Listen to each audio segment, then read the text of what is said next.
Radhika, and welcome to this interaction with About Her. The idea behind this is to, like we have this section called Women Trailblazers, where we speak to women achievers, women who have achieved something in their lives in terms of their, careers, and, try to understand the stories of their lives, the journey, the struggles, challenges, ups and downs, and of course, their achievements. And the purpose is to motivate and inspire other women to step out of their comfort zones or whatever is helping, stopping them from realizing their potential. And eventually, we want to build a community of women who are there to support each other, empower each other, grow with each other, learn with each other. So, thank you very much for taking time out and being with us today. And let's get started. Yeah. Well, thanks so much for having me here, Sangeeta. I think it's super exciting to listen to stories of women who've done it before us. And, you'd be surprised or maybe not surprised, but the stories are so similar in so many ways. Yes, because the hurdles you have to cross are always very similar. The victories might be different, but I truly, truly believe that each victory is very unique in itself because the hurdles are more or less the same. So it is, I'm excited to do this. Looking forward to it. Thank you. So fine. So just a little icebreaker. So tell us something about your childhood, your early life. So my father was in the army. So I grew up going to, I want to say, 10 different schools. And I completely hated it at that time because I felt like I never got a chance to make friends for a long tenure. But now that I look back at it, I think this was possibly the best childhood possible because you were taught adaptability without being told that you were being taught something. And that really helped me in good stead. I am comfortable wherever you put me, and I'm comfortable with new people and old.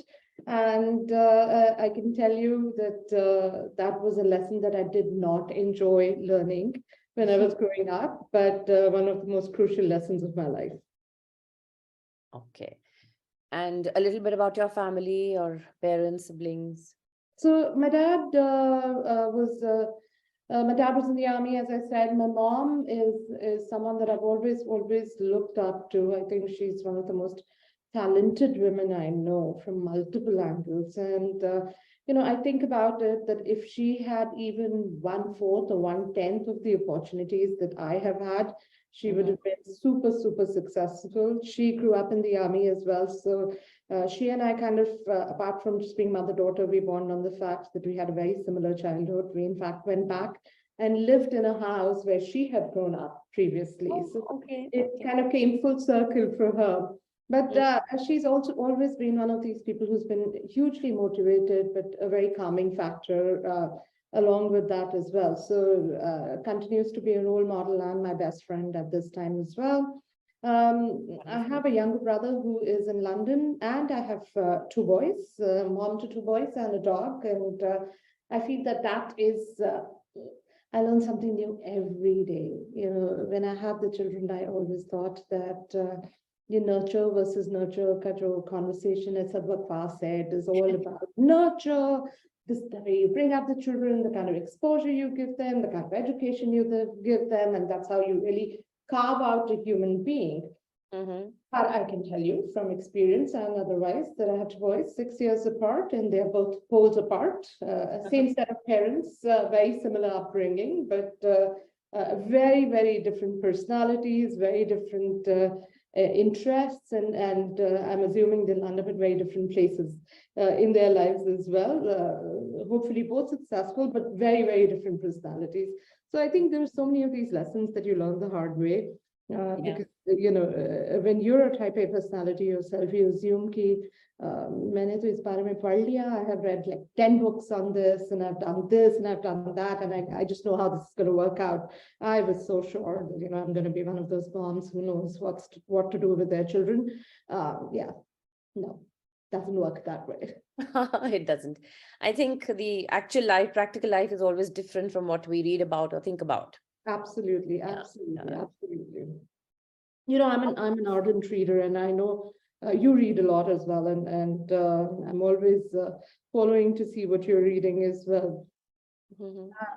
Growing up in the army, we were exposed to so many amazing libraries because the army libraries are huge and they just have these treasure trove of books from going back to the early 1900s because the British left it there. So I grew up just spending so much time in libraries, just reading, and my dad's an ardent reader as well. So he would just discover these books and get them home.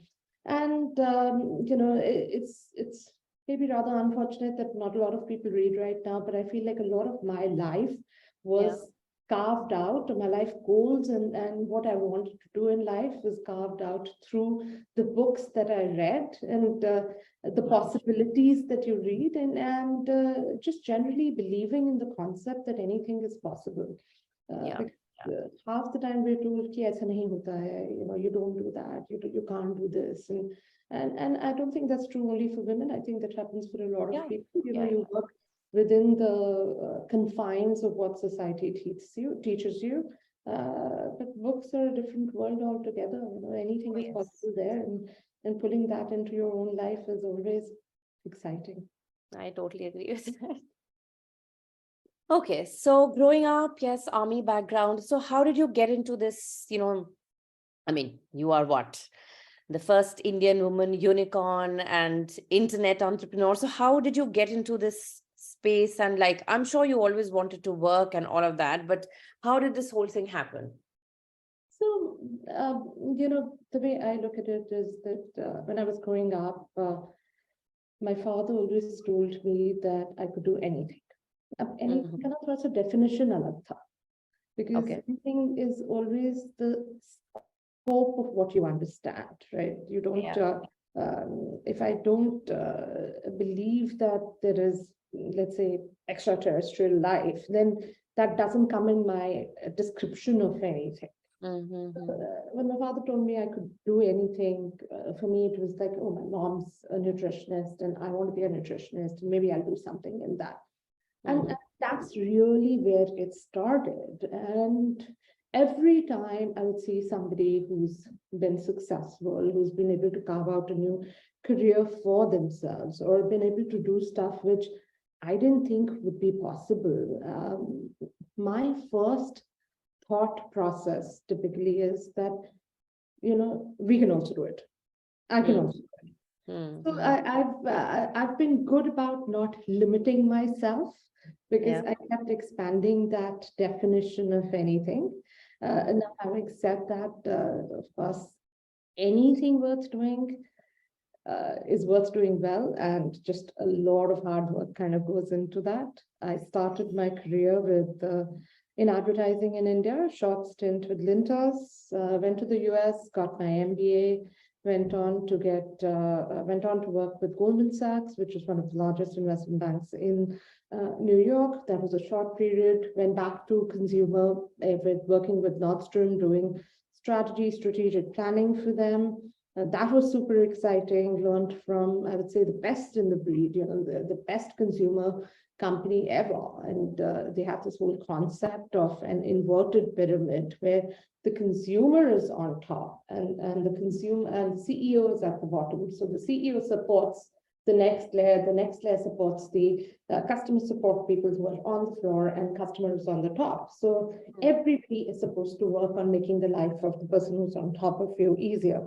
So it was actually a phenomenal learning experience, and got pregnant with my second boy, and had a very tough pregnancy. It was just bedridden for about 6 odd months, and had a friend, and we used to watch a lot of you're sitting in California and watching all of these pictures come out of Bollywood, the images and what is Kangana Ranaut wearing and what is this person wearing. So started blogging on that.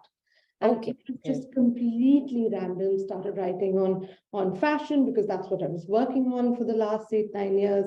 Started writing on that. Had a friend who was a very good writer, so she joined in as well, and started putting up images and started a blog called Fashion Clues. And Okay. that was, in a way, the genesis of where I am today, because we got our first paid client was Malayalam Manorama. They reached out to us and said they wanted to syndicate the content. So I'm on bed and I'm, in and out of hospitals, and I'm just churning out this content on my laptop. So I still have a very, very dear friend who's the paparazzi king, which is Viral Bhayani. And I was just, he's the paparazzi king of Mumbai, and I was his first client. I was just talking to him last week, and he's like, "You're the first person we started working with." And we just kept churning out content. Then MSN started syndicating our content. We started getting paid for it, which in itself was amazing because, I don't necessarily have an entrepreneurial background per se. Growing up in the army, you go, you work, you do your career, it's a very classic world that I grew up in. And my husband at that time is, I want to say he has always been an aspirational entrepreneur. He was always wanted to be an entrepreneur. Mera aisa koi shauk nahi tha. I just wanted to do really well in whatever I was doing, and that was really it. And we had one of the largest VCs out of the valley reach out to me, and he said that he wanted to talk to me because he was seeing a lot of my content in a lot of sites. His wife was reading a lot of my content, and he thought that something like this could be done for South Asian women. And if I was keen on starting a company with the capital he would have to invest. And that's the tail end of my pregnancy at that time.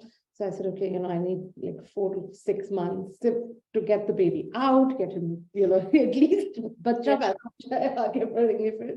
And it just turned into one of those things where Fashion Clues merged into what we called Deal Clues. We said, okay, let's do something bigger.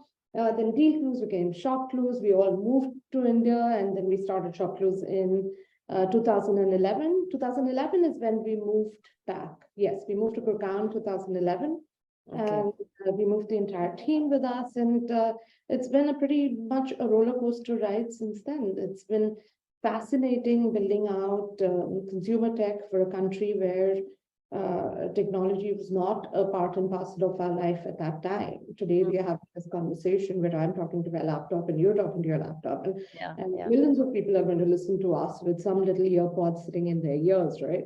We're talking about starting a business that relied on these technologies at a time where most people would switch off the data of their phone because it was really expensive. The leave it on, check, and then turn it off. And that's what it was doing.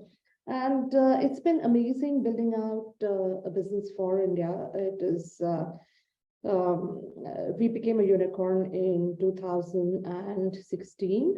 For people who are not familiar with the unicorn term, it's a company that achieves $1 billion valuation. We were also the 5th unicorn in India and the first unicorn led by a woman.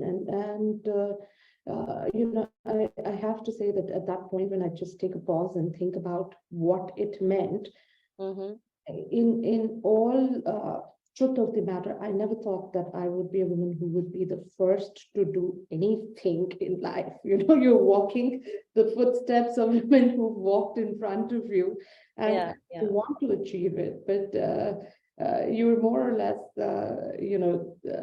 I think the thought process is that you want to be successful, and that's how you work hard, and that the actual success or the actual accolades that you get are actually an output, right? They're not an input. You don't go in thinking that I'm going to be the first person to do this and the first person to do that. It's just the hard work that you kind of put in that kind of gives it output there. That's true.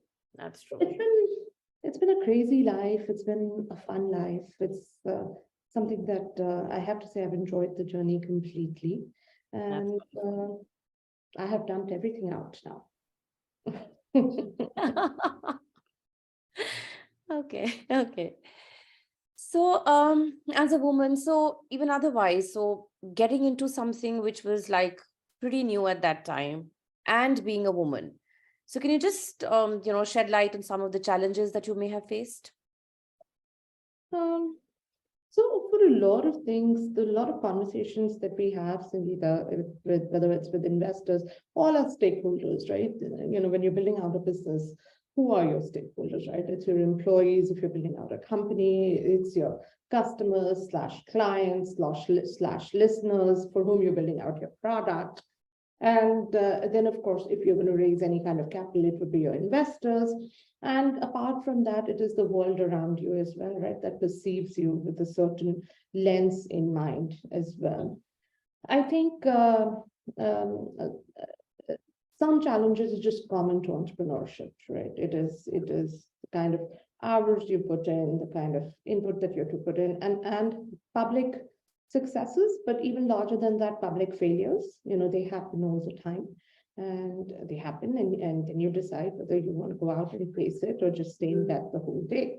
Now, having said that, as a woman entrepreneur, I think there are some challenges that are very, very obvious. You are just expected to have a male partner who's there, so I'll tell you a different anecdote and then I'll tell you this one. So when I used to work at Nordstrom, I used to handle our Japan business for Daimaru, which is a large fashion chain in Japan. We went to Kyoto, and my boss was leading our contingent, and she was the 6 foot tall Portland, Oregon woman, and Kelly, an amazing personality, amazing person. And I was an analyst at that time. I think I was 6 months, 7 months into my first job post MBA. And there were 3 other women with us, and that was the group that was going to go. And at the last minute, she asked one of the guys to come join us because. And I'm so glad that she did, because she was already part of that business. We landed in Japan and we were across the table from like 7 men who were all wearing black suits. And then there were like 5 of us, all different color, nationalities, all women. And then we had 1 guy with us, right? And we were all trained that, when they say, okay, would you like to have some tea? Your first instinct is, yes, there's the tea, let's just pour it out. They said, you cannot move. You cannot pour the tea because the guy will get up. The guy we're taking with us, he was the junior most, and he was there as the token male. He would get up and and pour the tea, so that it was expected that our boss would get up and serve the tea because she was the senior-most woman there. So it was a very different experience altogether. And I'm not really talking about, multiple years ago. I'm talking about like 2004, 5. So it's not, maybe a couple of decades ago now, but it's not that far back, right? So those things have always been there in our faces as well. Now, having said that, I think even as an entrepreneur, times have changed a lot, but less than 2% of funding goes to women entrepreneurs. And there are always the same questions. What happens if you get married? If you're not married, the question is, what happens if you get married? If you're married, then the question is, what happens if you have a baby? Work-life balance, the question I hate the most in my life. I don't know how many times I've been asked that question. And I have co-founders who are men who are never asked that question, never. Get families, they should be asked that question as well. I agree. So I detest that question with every being of my body, literally.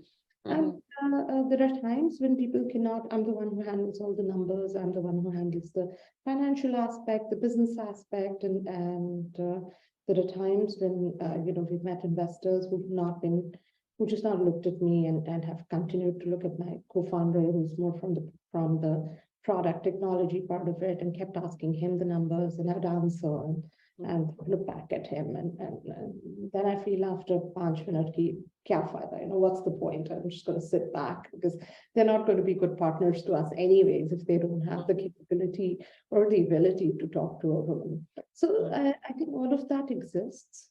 Now, having said that, the world is changing so much. On my WhatsApp, I probably have like 8 to 9 groups of women founders, women entrepreneurs, women mentees, mentors, groups like yours, where you are trying to create a community of women women together.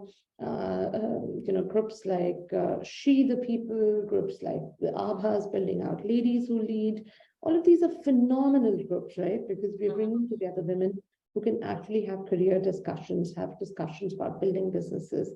These are discussions that have not really happened in the past. We've always been this one odd person who's standing against or in a room full of men who find it very easy to talk about work, whether it's on the golf course or having a beer post work, whereas some of us are running back to the children at home because अगर हम नहीं पहुंचेंगे तो homework कैसे होगा. So I think a lot of that is changing for sure, and but still not fast enough. Okay. So we have miles to go, but we need to pick up the pace. Miles to go. There are times when I feel that our generation, yours and mine, has not done their job well. When I was 21, 22, 23, I truly thought anything was possible. I could be anything that I wanted to be, and there was no restriction whatsoever. But then when I really look at the data, I don't see the number of women in the entire pyramid as they go up their career increasing from where it was 20 years ago. It continues to be a very similar number. The hurdles that we faced continue to be the same hurdles that we face now. In fact, some of them I feel have possibly gone up. I feel the country was safer 20 years ago than it is now. So I run my previous company at peak, we had 5,000 odd employees. And I promise you, I used to always be worried ki 8 baje ke baad, if the women are at work, how are they going to get home, all of that aspect. I shouldn't have to worry about that. Yes. The government policy is that anytime you keep women at work post 8, you have to give them a cab to go home. That's a wrong policy. The government needs to make it safe for them to be able to go home at all times. Why are you restricting companies? Why are you making it more expensive for us to hire women? It's wrong. I think they're just passing the buck because they're not doing their job. Absolutely. And those are the things that I feel that are holding us back, right? And that makes us think as well that, if I have all these women working post 8, this is going to be a problem. Nahi, hona nahi chahiye. Ye problem hai nahi. So I think those are places where we've not had them. Our voice has not been loud enough. And those are some changes that I would completely lobby for.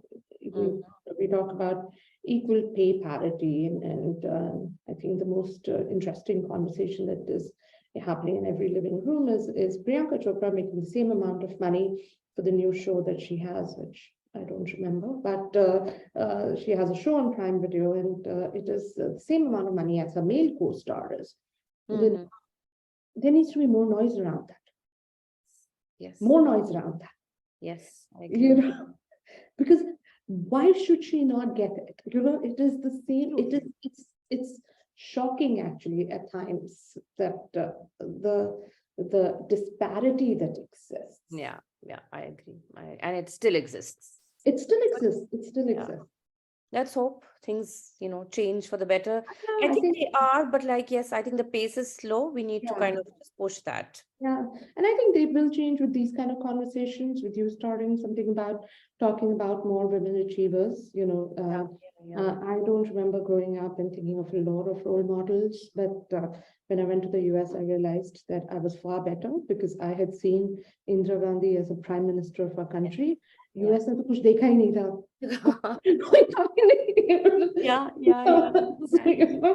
So I for a minute I was taken aback that it was just for them getting the first head of state or even the sub-head of state as a woman was a big deal, right? So, was a big deal. And whereas this part of the world, we've had quite a few women. We've done well with that. With that. Yeah. Despite whatever they might say. Yeah, absolutely. Okay. So, you just said you don't like this question, but this is not, I would not just ask this question of only a woman, but a man as well, because yes, there are different roles, and yes, there are, but there are different expectations from women as well. So, aim is basically, again, to help maybe youngsters know that, yes, I have different roles I have to play. It's not that I can, not do this because I'm doing something else. So it's just a kind of, from your experience, how do you think you can balance, and how can you do different things, and I mean, follow your ambitions or take care of family, all of that. And like, yeah, maybe not exactly a work-life balance, but balancing different aspects. So I will tell you that I do not like the work-life balance question, because it's asked in a very different context most of the time, right? But I'll also say that to achieve something has to be sacrificed. Yeah, I agree. And if you're career-minded, then you sacrifice certain social obligations. If you just want a good lifestyle job or a lifestyle business, then you build it out in a very different way, right? I think that is really it. That's the best analogy that I can come up with. If I want to build out $1 billion company, the kind of effort that's required in that is going to be very different than if I want to build out a nice lifestyle business that's going to stay with me for the next 10 to 15 years, right? Yeah. So that's the different thing. I think one of the Facebook founders said it the best, right? That there are 4 or 5 things in life. There is your family, there is your work, there is your health. Health includes fitness, all of that aspect, and there is your social life, right? Yeah. At any time you can have 3 of them, and sometimes you just have to sacrifice one. You would have to make sure you sacrifice the right one for it. I am more, I'm focused on work, and I have children, which is just my absolute top priority. That's what I focus on, but I've also put in my due of multiple decades. So I think that should be taken with the right pinch of salt. And I also focus on myself at this point. It's important to me, what my health is, what am I, whether I get my exercise in every day, whether I'm eating right, and what my mental health is. I already said that I'm a big ardent reader, and that is my 45 minutes before bed, which is completely sacrosanct. I don't give that up for anything, not even for sleep. So it is. So I think that's about it. You understand what are the things that are completely a no mess zone for you. You go to those, and then you try to fit everything else in. Great. So your biggest success so far? My children. Okay, all right. I think I think that's where it really comes in. What gives me, my biggest success is really what gives me the most happiness. I really enjoy talking to my children. My older one is in college, and if I get to talk to him 3 to 4 times a week, I am a very, very, very happy mommy. My younger one is young, he's in grade 8, so I still get to hug him, so that makes me happy as well. Oh, I'm sure. I do think that is my biggest happiness, and that's why my biggest success. I'm proud of what I've built on the career front as well. But a lot of that success goes to the people I work with, the team that I work with, and more. I'm a builder, at the end of the day. I build things, and you cannot build alone. No, you cannot, definitely. So that is and I have perfect clarity on that. For me, getting an award, being on the cover of a magazine is, now having been there, I realized that that's not what gives me the most happiness. The most happiness is gotten at home with things crazy around me. So that is the biggest success. Perfect. Great. So yeah. So now we're all human beings. We have our phases, ups and downs, not in a good mood, not feeling too good. So, there are days when, like, I also, go to work every day, but there are days when you don't feel like just stepping out of the house. You want to be in the house, or you don't want to do anything at all. So then how do you kind of motivate yourself and, just to kind of get there and go there? So, I don't have it on my desk here, but for 10 years, I had a beautiful painting on my desk that a friend had made. And that said, just show up. So, and that's really my mantra in life. Whether I want to do it, whether I don't want to do it, and especially when I don't want to do it, I will still do it.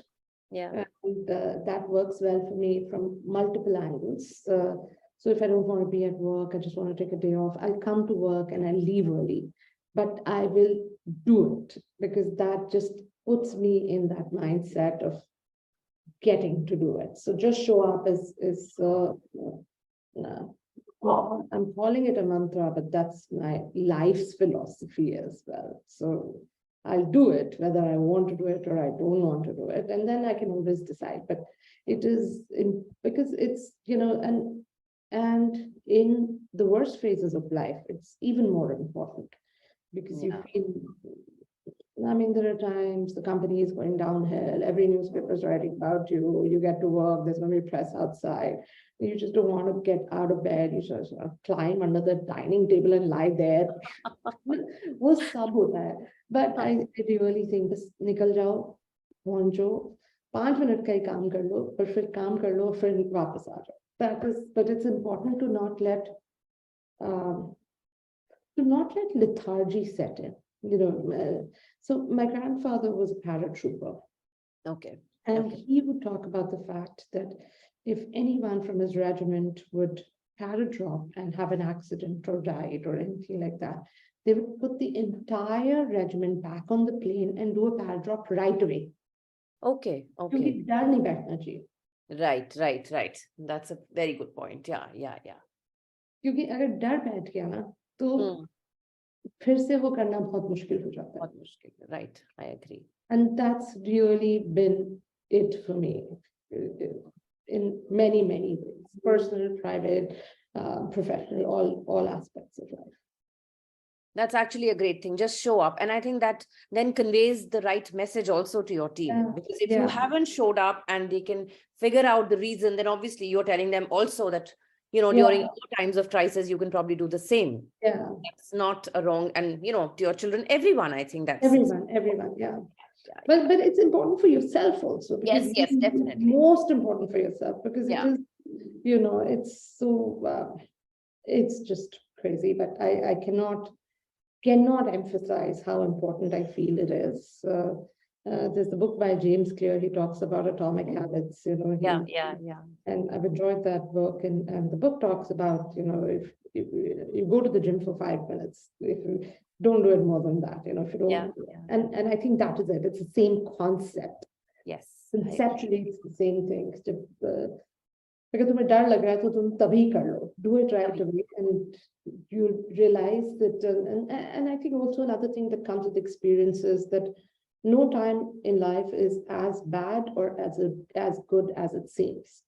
I read a lot about children, not doing well in 12th and then really harming themselves. And I really wish that we should explain to children all the time that, kitna bhi peak lag raha hai, kitna bhi low lag raha hai, it's never that bad. Life gives you a million opportunities to come back, do better, do more things. And a lot of us are great examples of that, right? We didn't start off being who we are. We evolved into it. Yes, we were not born this way, but yes. So there is a lot of evolution that happens along with it. Yeah, I agree. Okay. So 10 years from now, what will you be doing? Running your अगर मुझे 10 साल पहले पूछते तब भी मुझे पता नहीं था, अभी भी मुझे पता नहीं है. I hope to be spending a lot more time in Goa. I'm building a home there, so that's my happy place. So if Goa is not my happy place at that time, then whatever my happy place is, spending more time on that. But I expect to be doing more or less the same thing that I'm doing now, which is building something that I love and I'm passionate about. Whether it'll be the same thing that I'm building now, I don't know, but I do see myself building at that time too. Okay, all right. Okay, so Radhika, like I said, the aim behind this, the purpose is to help each other learn and grow. So could you share some of the learnings of your life? Life as a young girl, a young mother, a young entrepreneur, whatever, but could you share some of those learnings with us? So I think one of the most important ones I've already spoken about, right? Just show up. I think the other thing is that, and I've kind of referred to that as well, that Many times in life we feel that, oh, I didn't get into the right college. Now my life has ended. I didn't get into Ivy League, and that's really the end of it. Now I'll go to a school that's not an Ivy League, and I'll always be behind the rest of my friends. Or I didn't get the job at a Goldman or McKinsey, and now I'm never going to be able to catch up. They'll always be ahead of me. Or, somebody else's company got funded by see, a top tier VC, and I didn't get funded by a top tier VC, or somebody else got married to a great person and I didn't. I think life moves at different paces for everyone. Yeah. Always. Hmm. But it comes around. We have to be open-minded and watchful for the opportunities that life gives us. Because it truly, truly gives us many chances. So, एक बार ये सोच के कि, I didn't get into the school, or this has not worked out for me, now I'm a loser. It's probably the worst thing that you can do for yourself. Carol Dweck has the book called Grit, and that's a book that I recommend every woman to read, and in fact, every person to read. It's an amazing book because it talks about the kind of grit that's needed to be successful in anything that you do. क्योंकि जहाँ पे सुबह हुई है वहाँ पे शाम होगी ही होगी. Yes, that's true. We always look at others and we feel that their life is so much better than ours. The grass is greener on the other side. Always, yeah. But that's really bullshit, right? Because you have no idea what's going on behind their door. Yes, you don't know. So when you stop comparing yourself to others, and when you start being a better version of yourself than you were yesterday, that is in many ways the true path to contentment more than happiness, right? Happiness can be elusive, because if you think happiness is being having as gorgeous hair as Sangeeta's, then wo to nahi hone wala. You'll be happy with what you have. So I think that is the most important thing, and I feel like I keep trying to tell all the youngsters around me this as well, that it is do the best in the opportunity you've been given. Yeah. Something or the other something great will work. I agree. I truly believe in that as well.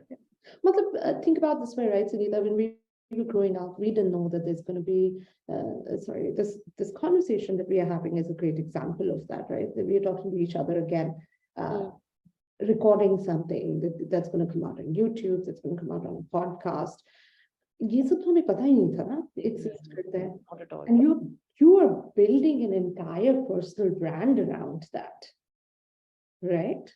So you're building a personal brand around that. You're building a brand around that. You are getting through to so many women through this channel that you've built. Was this possible 10 years ago? Possibly not. Definitely not. In various ways, it wasn't possible. Yeah, various ways. Exactly. Well said. Various ways it wasn't possible. So it's all about watching out for opportunities and then taking them. I mean, you don't have to do this, but you're doing it because this is something that you're building, right? Yeah. I think that's for me, that's really the biggest advice. What you want to do, if you're passionate about it, बहुत chances होते हैं. बहुत कर सकते हो. Don't be afraid of failure. Don't be afraid of people laughing at you, or people thinking, what the fuck is she doing? Because they'll think that anyways. It doesn't matter. So. I agree. Okay. So I think you've been asked this question before. How does the world react to a woman who's made it, who is successful? And here I'm talking of both men and women. So I would say 99% of the people are amazing. There is always 1% that think that you're not human. There are times when I read comments about myself, which I'm like, how can any human being write that about another human being? It's just shocking. And so I think part of that is just the fact that the same thing that gives us the power to go out and do what we want to do, technology in today's day and era also provides a level of anonymity, so you can go in and attack other people. But I think ultimately it's really the same thing. If you are happy with yourself, if you stop thinking about, or at least reduce thinking about what others are thinking about you, because itna time lagta hai. It is so much energy, so much thought that, oh my God, what is Sangeeta going to think about me? What does she think I'm doing? What does somebody else think I'm doing?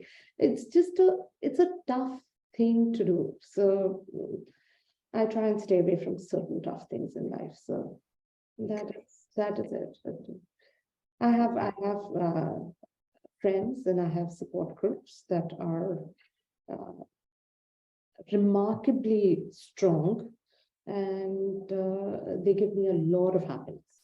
So I'd rather stick to that happiness than go to any other aspect and figure out, Worry about what others have yeah, to say. worry about, where I live, what I drive. Great. Mm. Okay.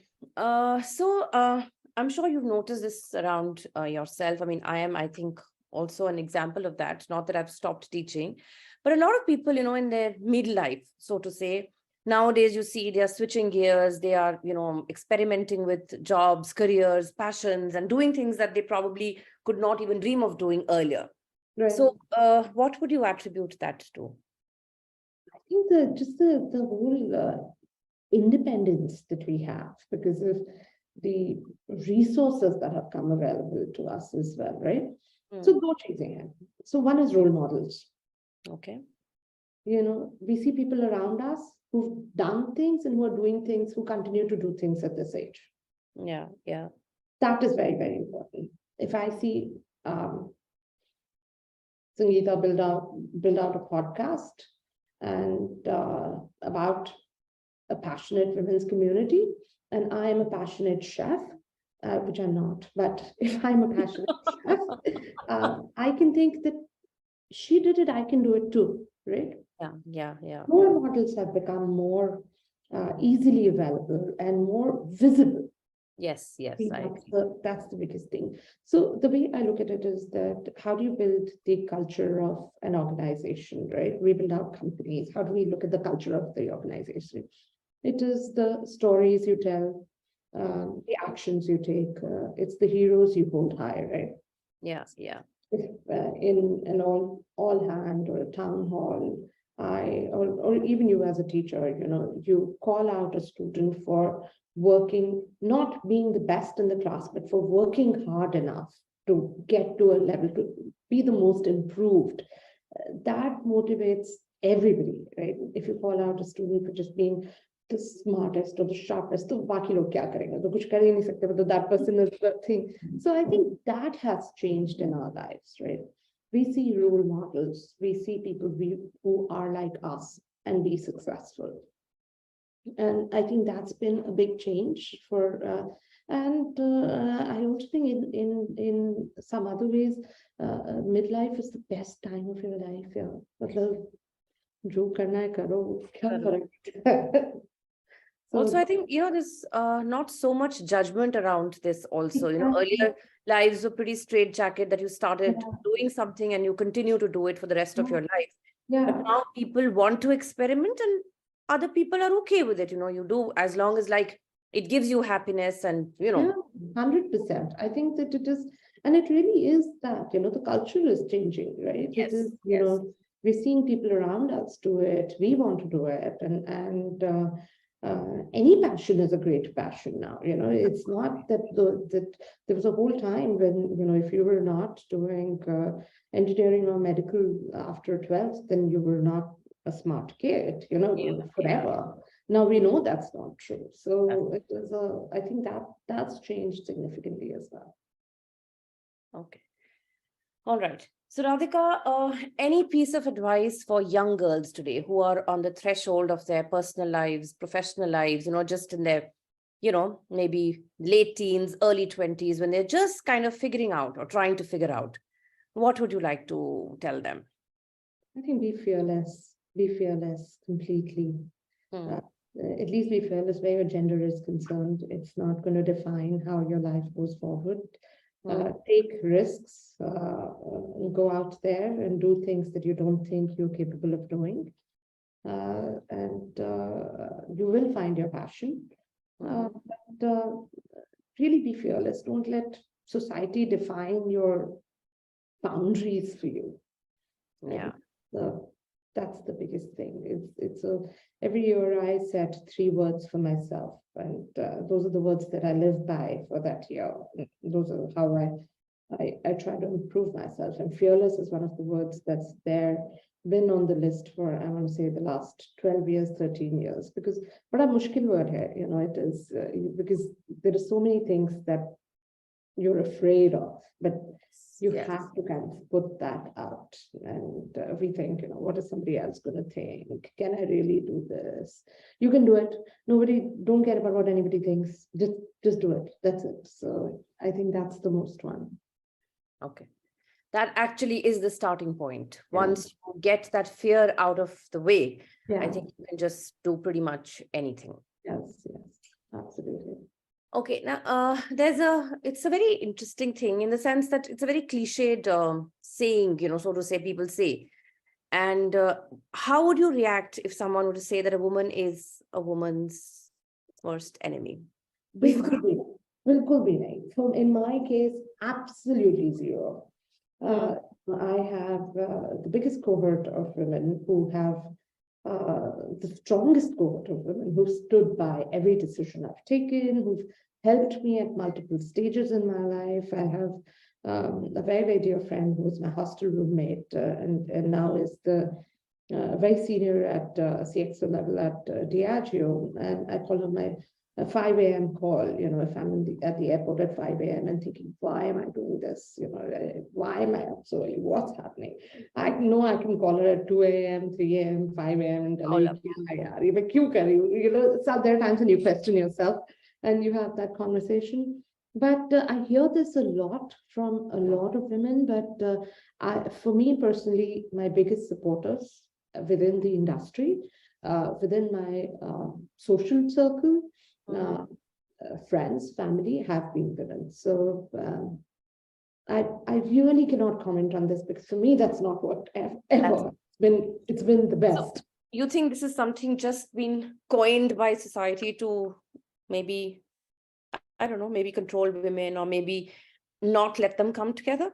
Possibly, but I feel it's one of those things that people talk about, but when you really dig deep and pull out like examples of it, you might see like a very superficial social example versus anything else, which is possibly true amongst men as well. But I don't really see it being a significant anomaly here or there. So okay, so finally, can a woman have it all? All का definition बड़ा dangerous है. So I think that is there for sure. I think all of us, myself included, we have to define all for us. And yes, a woman can have it all. You have to know what your priorities are, what is important for you, and you can definitely have it at that time. One of the most important things, especially going back to a lot of the advice that you said for younger women, is the kind of partner that you have.